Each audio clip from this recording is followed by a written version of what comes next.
प्रधानमंत्री नरेंद्र मोदी ने जुलाई 2025 में Ghana, Trinidad and Tobago, Argentina, Brazil और नामीबिया की ऐतिहासिक यात्रा की। इन 5 देशों में 4 ने उन्हें सर्वोच्च सम्मान दिया। अफ्रीका और कैरिबियाई देशों के साथ भारत के मजबूत संबंधों को स्थापित करने वाली यात्राओं ने भारत को ग्लोबल साउथ की आवाज बना दिया है। वैश्विक कूटनीति में भारत का बढ़ता प्रभाव कोई इत्तेफाक नहीं है, यह नरेंद्र मोदी की दुनियादारी की समझ का असर है, जिसका पाठ उन्होंने 90 के दशक में पढ़ लिया था।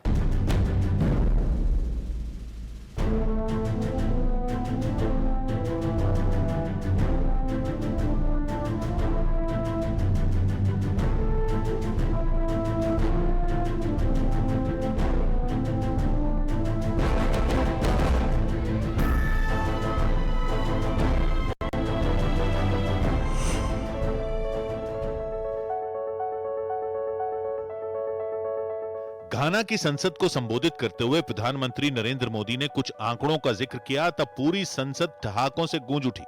India has over 2,500 political parties.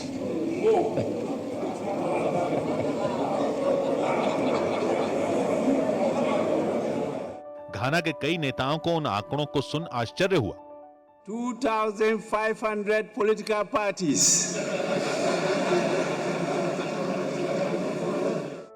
तब प्रधानमंत्री ने एक बार फिर वही बात दोहराई। ये भारतीय लोकतंत्र की स्पिरिट की बात थी। I repeat, 2,500 political parties. 22 official languages. Thousands of dialects. Narendra Modi को सुनने का आनंद किसे नहीं चाहिए। इसी खासियत ने उनके नाम एक अनोखा रिकॉर्ड भी दर्ज कराया। नरेंद्र मोदी दूसरे देशों की संसद को सबसे ज्यादा बार संबोधित करने वाले प्रधानमंत्री हैं। यह भारत का संदेश है कि आप अपने रास्ते पर चलकर अपनी संस्कृति और गरिमा के साथ सफलता पा सकते हैं।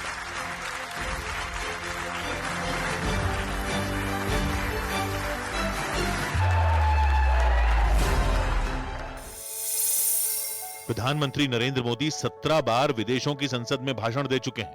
वहीं पूर्व पीएम मनमोहन सिंह 7 बार, पूर्व प्रधानमंत्री इंदिरा गांधी 4, पंडित जवाहरलाल नेहरू 3, राजीव गांधी 2 और पीवी नरसिम्हा राव ने 1 बार विदेशी संसद में भाषण दिया है।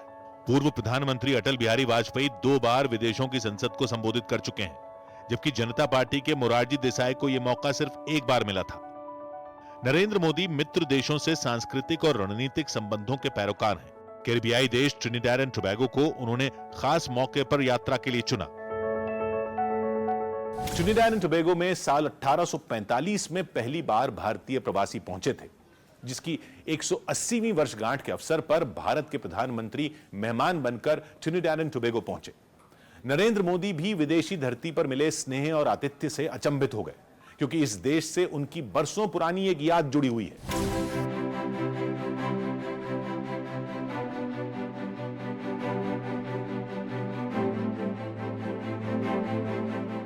ट्रिनिडाड एंड टोबैगो की प्रधानमंत्री कमला प्रसाद बिसेसर पीएम मोदी के स्वागत में एयरपोर्ट पर आईं।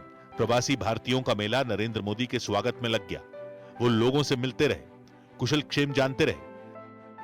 यहीं ट्रिनिडाड एंड टोबैगो में नरेंद्र मोदी ने एक ऐसे कमरे में वक्त गुजारा था जहां मूलभूत सुविधाएं भी नहीं थी। नरेंद्र मोदी के उस अनुभव के गवाह उद्योगपति एमएल मित्तल हैं। नरेंद्र मोदी के स्वावलंबी स्वभाव ने उन्हें हैरत में डाल दिया था। टोबैगो में हम साथ में थे, हमारे ही मकान में वो ठहरे हुए थे। तो 4-5 आरएसएस के थे, वो भी थे। तो वहां पर मकान में 4 ही bedroom, air condition, attach toilet bathroom थे। बाकी एक प्रेस वेस्ट करने का रूम रहता, वैसा था। मैं बोला भी नरेंद्र जी आपके लिए होटल में बुक करा दूं, क्यों? उनसे 4 बड़े लीडर थे। बोले क्यों? हमारे यहाँ तो या मेरे रूम में सो जाओ। तो देखिए घूम फिर करके जो प्रेस करने का एक छोटा सा रूम कमरा था, न टॉयलेट न बाथरूम न एयर कंडीशन। बोलो मेरे लिए तो सूटेबल यही है, क्यों? बोलो ऐसे में भी नहीं सोता मैं। सुख के सारे साधन थे, आरामदेह जिंदगी की सुविधाएं थी, लेकिन नरेंद्र मोदी के अपने नियम थे। समय के पाबंद नरेंद्र मोदी की दिनचर्या विदेशी धरती पर भी जस की तस थी। भारतीय जनता पार्टी के जनरल सेक्रेटरी रहते हुए नरेंद्र मोदी की सादगी एमएल मित्तल जैसे उद्योगपति को अचरज लगती थी। नरेंद्र मोदी की यह तस्वीर बहुत मशहूर है। यह साल 1994 की है। साल 2014 में जी किशन रेड्डी ने यह तस्वीर शेयर की थी। 1994 में Narendra Modi American council of young political leaders के निमंत्रण पर अमेरिका पहुंचे थे। उनके साथ जी किशन रेड्डी और अनंत कुमार भी थे। इसके बाद दूसरी बार नरेंद्र मोदी ने 1997 में डाउनटाउन लॉस एंजलिस की यात्रा की थी। दूर देश की यात्राओं ने नरेंद्र मोदी को रचनात्मक बनाया, उनके दृष्टिकोण को व्यापक बनाया। पेरिस यात्रा की नरेंद्र मोदी की तस्वीर उनके घुमक्कड़ी अनुभवों और उससे उपजे आत्मविश्वास की निशानी है। दुनिया को देखने का नरेंद्र मोदी का नजरिया इसलिए अलग और असरदार है।